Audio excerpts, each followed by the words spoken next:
Animasi ini dibuat dengan tujuan sharing pengalaman pribadi sang pengirim cerita. Dimohon untuk menghargai cerita tanpa menyudutkan beberapa pihak. Selamat menikmati.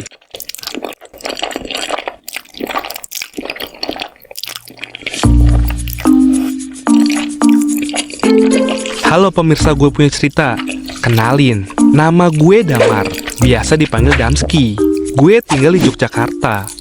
Salam kenal ya guys. Gue mau cerita tentang musola angker. Yap, kalian gak salah denger. Nih musola emang beneran spooky, ngeri-ngeri gimana gitu. Cerita ini bermula dengan beredarnya cerita warga. Katanya, musola di kampung gue ada hantunya. Gak main-main guys, hantunya itu Falak. Lu pada tahu kan hantu Falak? Taulah. Masa enggak? Kalau nggak tahu, Google aja ya. Jujur, desas-desus cerita horor tentang musola ini udah berlangsung lama. Cuma gue pribadi sih nggak pernah ngalamin ya. Ya gimana mau ngalamin? Gue sholat aja telat mulu, apalagi sholat di musola. Oh my lord, ampunilah dosa hambamu ini. Oke lanjut. FYI, depan musola itu ada kuburannya guys.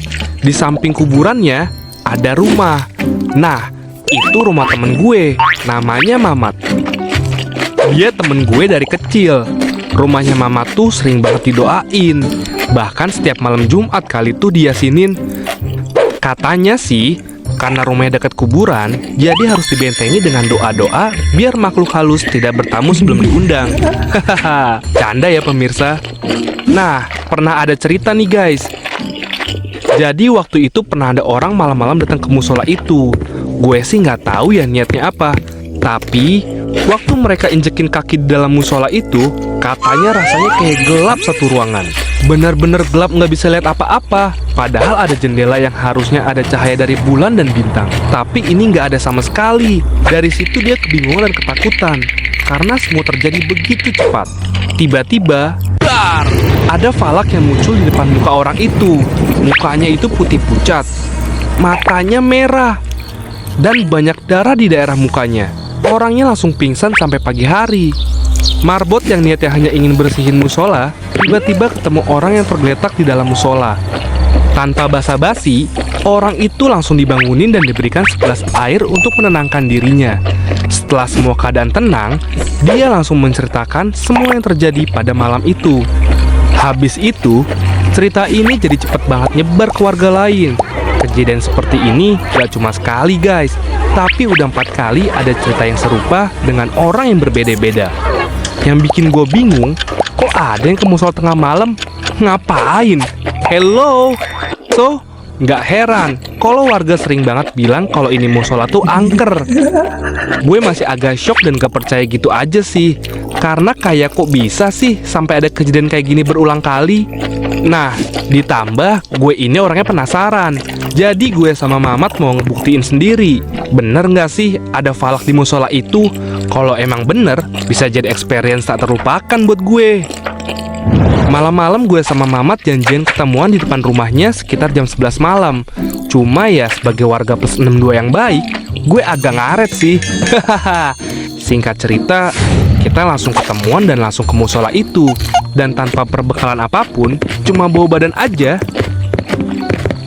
By the way, gue bohong ke ortu gue sih. Gue bilangnya izin nginep di rumah Mamat. Dan ya diizinin sih, namanya juga cowok. Ya kali deh nggak boleh, bisa kena mental gue. Back to the story. Sesampainya di sana, masih aman aja nih. FYI, kita nggak nyalahin lampu musola karena takut ketahuan warga. Jadi kita kesini gelap-gelapan, ngandelin sinar bulan dari jendela musola sama flash dari HP. Mamat selingak-selinguk liatin semua sudut ruangan. Gue juga ngikutin gitu. Sampai tiba-tiba ada yang niup nafas di leher gue cuy. Pas gue nengok, gak ada siapa-siapa. Mamat yang lihat gue langsung nanya, "Kenapa lu Dam? Gak apa-apa kan lu?" Gue yang so cool berusaha bohong. Gak apa-apa, nyamuk doang ini mah. Tapi gak berserang lama, Mamat kayak mau kesandung gitu. Gue kaget dong. "Hati-hati Mat!" Terus Mamat natap gue ketakutan. "Dam, barusan ada megang tangan gue." Gue refleks mengelak biar suasana gak mencekam. "Ah, yang bener lu. Santai aja kali."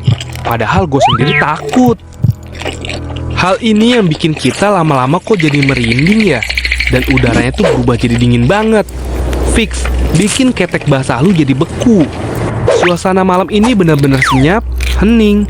Bahkan suara angin, tetesan air, atau jangkrik gak kedengeran sama sekali. Seketika bles, suasananya jadi gelap banget.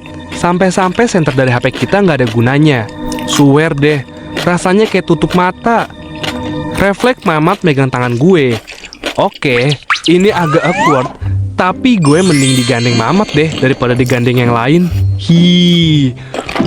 Mulut kita mulai komat-kamit baca doa. Sengenanya aja di kepala. Pas kita mau balik badan keluar dari musola, ada pocong plus tuyul woi. Anjir, apaan nih? Bukan main. Dua setan muncul secara bersamaan. Ini emang bukan kayak falak sesuai isu yang beredar di daerah gue, tapi mereka nggak kalah seremnya. Gue coba merem sambil gemeteran pegang tangan si Mamat. Gak selang berapa lama, gue beraniin diri melekin mata buat mastiin tuh setan masih ada apa enggak. Alhamdulillah, gue liat keadaan aman karena setan tadi udah hilang. Tapi sialnya, waktu gue liat si Mamat, ternyata dia udah pingsan. Anjir, dari tadi gue megangin tangan dia, tapi dianya pingsan. Gue nunduk di sebelah Mamat sambil berusaha sadarin dia. Mat, bangun Mat. Asli, susah banget banguninnya. Padahal gue tabok-tabokin tuh mukanya. Waktu gue masih berusaha bangunin dia, tiba-tiba kayak ada sehelai kain yang nyentuh persis belakang gue. Serrrr, langsung merinding mampus gue. Gue inget kata orang, salah satu cara buat ngalahin rasa takut itu dengan ngeliatin balik ke arah yang kita takutin, biar tuh setan hilang dan ngiranya kita itu berani. Gak pikir panjang, gue yang udah ketakutan pura-pura beraniin diri langsung zikir dan balik badan. Astagfirullah. Dan yang gue lihat emang ternyata kosong. Lega gue. Gue balik badan lagi ke arah si.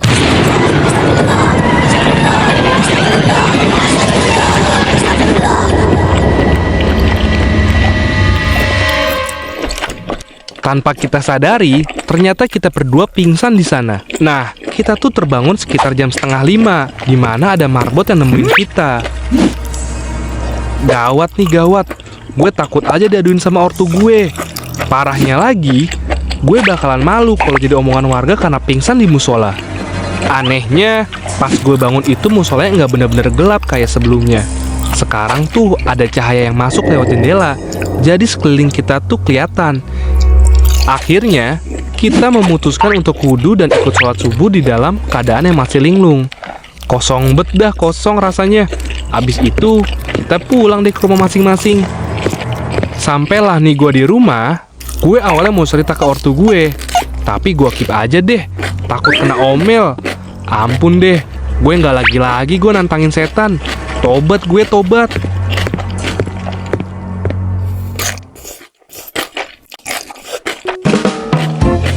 Nah, gitu deh cerita pengalaman gue di musola angker. Pesan dari gue, jangan pernah nantangin sesuatu yang bukan di ranah kita. Kalau dengar cerita-cerita mistis, ya cukup didengar aja. Jangan dicari tahu lebih lanjut. Ntar yang ada jadi kayak gue.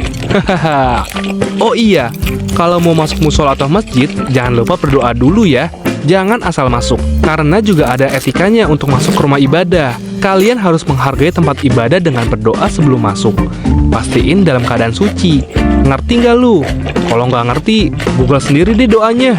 Intinya, kita nggak boleh sembarangan. Dari sini gue belajar banyak hal. Demi apapun, gue bener-bener kapok. Kita ini hidup berdampingan dengan makhluk gaib. Udah seharusnya kita nggak cari gara-gara dengan mengganggunya. Segitu dulu pengalaman horor gue di musola angker. Sampai jumpa. Jangan lupa subscribe di channel Gue Punya Cerita ya.